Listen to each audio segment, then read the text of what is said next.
Chapter 1 Sara. On a dark winter's day, a yellow fog hung so thick and heavy in the streets of London that the gas lamps related as if it was night. The serious, thoughtful little girl sat with her father in a cab carriage behind slow-moving horses. Sara grew 10, but she felt as she had lived a long, long time. She was thinking of the sea voyage she had just made from the blazing sun while following it in the time. She moved closer to her father. "What is it, darling?"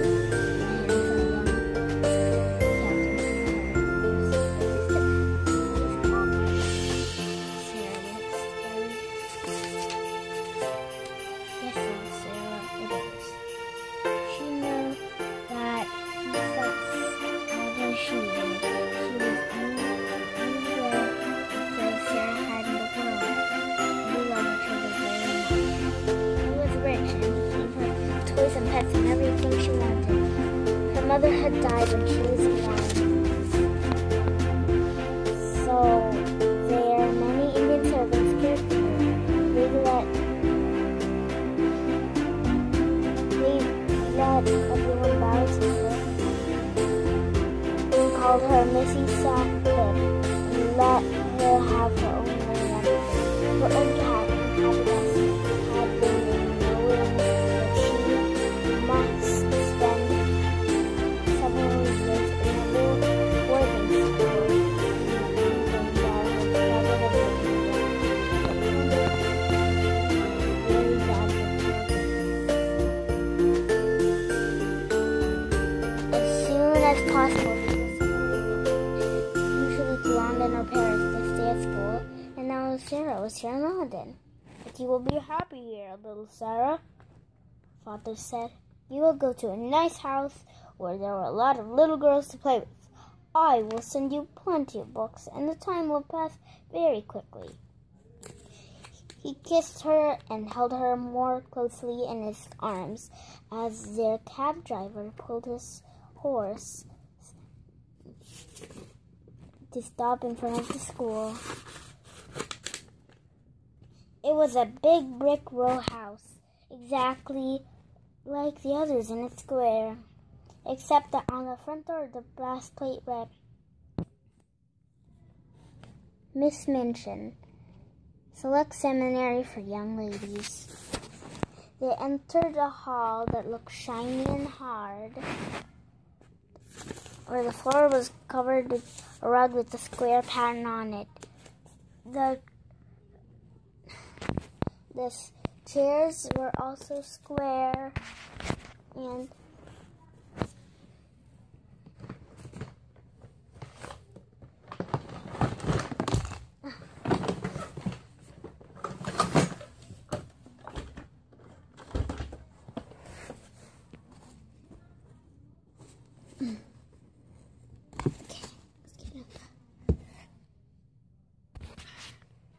the chairs were also square and seemed to have hard bones in them.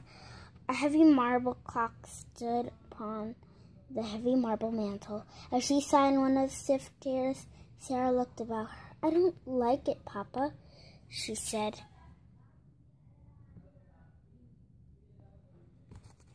"I suppose soldiers, even brave ones, don't like going into battle." Captain Crew laughed.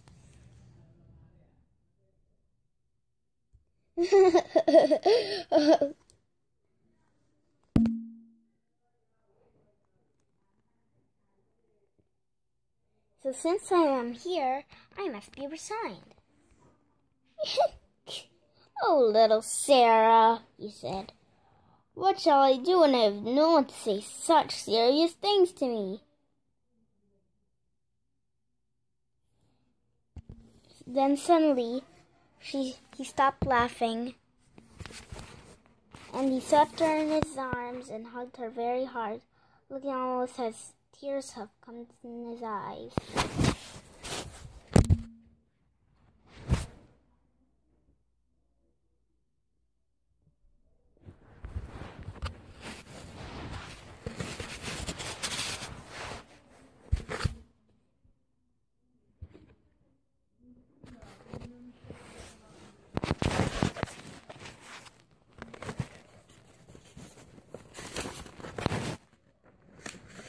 Just then, Miss Minchin entered the room. She was very like her house, Sara thought, tall and stiff and ugly. She had cold eyes, and she had a fishy smile for the rich captain crew. It will be a great honor to take charge of such a beautiful and clever child, she said. Why does she say I am beautiful? Thought Sara. I'm not beautiful at all. She is telling a lie.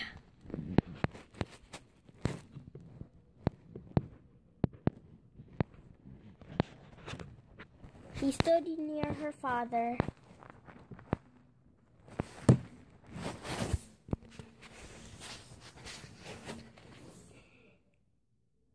and listened while he and Miss Minchin talked. Sara was to have a pretty bedroom and sitting room of her own. She would also have a carriage and a maid. She was always sitting with her little nose in big grown-up books. Send her out to buy a new doll if she reads too much. Papa, Sara said, if I bought many new dolls, I would have more than I would be fond of. Dolls ought to be your dearest friend. Emily is going to be my dearest friend.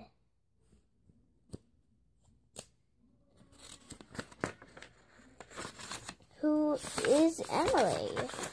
Miss Minchin inquired. Emily is a doll my papa is going to buy for me. She's going to be my friend when papa is gone.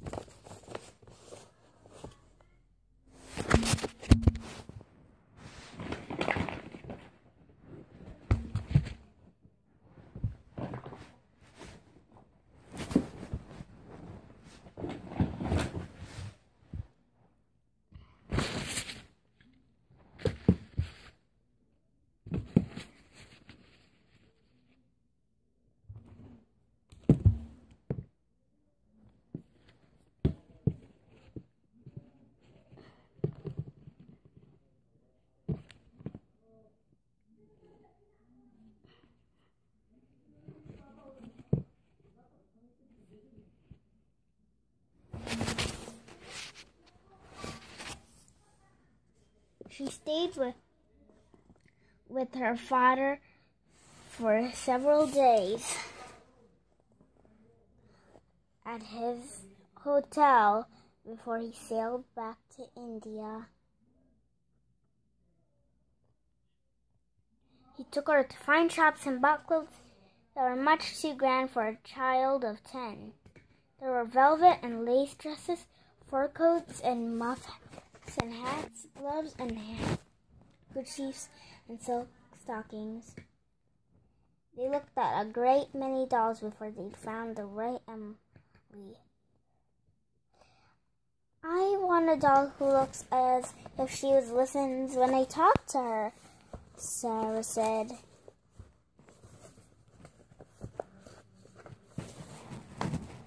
They had passed 2 or 3 shops when Sara suddenly clutched her father's arm.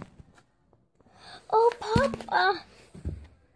There is Emily. She is actually waiting for us.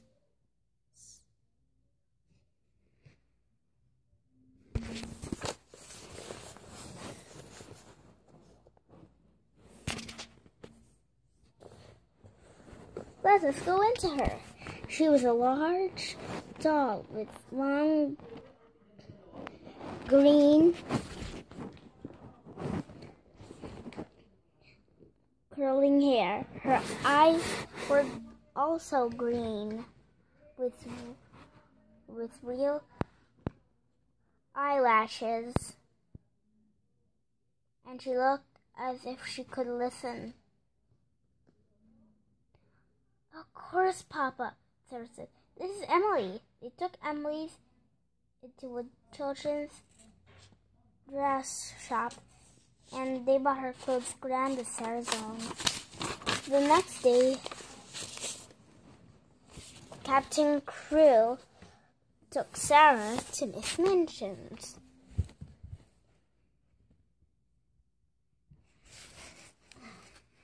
Come on, here out.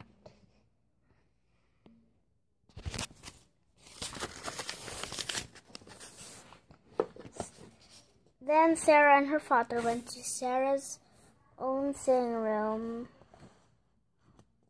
and Sara to tell each other goodbye.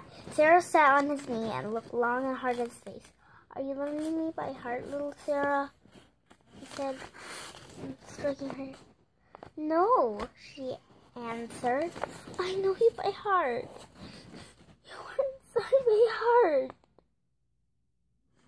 They held each other close. It was time for him to go. When the cab drove away, Sara was sitting watching with Emily to the floor of her room, watching from her window. Miss Minchin sent her sister, Miss Amelia, to see what the child was doing, but Miss Amelia couldn't open the door. "I have locked it," said a little polite voice from the inside. "I want to be quiet by myself, if you please." Sara held Emily and watched her father's cab to turn of the corner of the square, while Captain should look forward, waving and kissing his hand as he could not bear to stop. The end. Chapter 1 is finished of the Little Princess Sara story.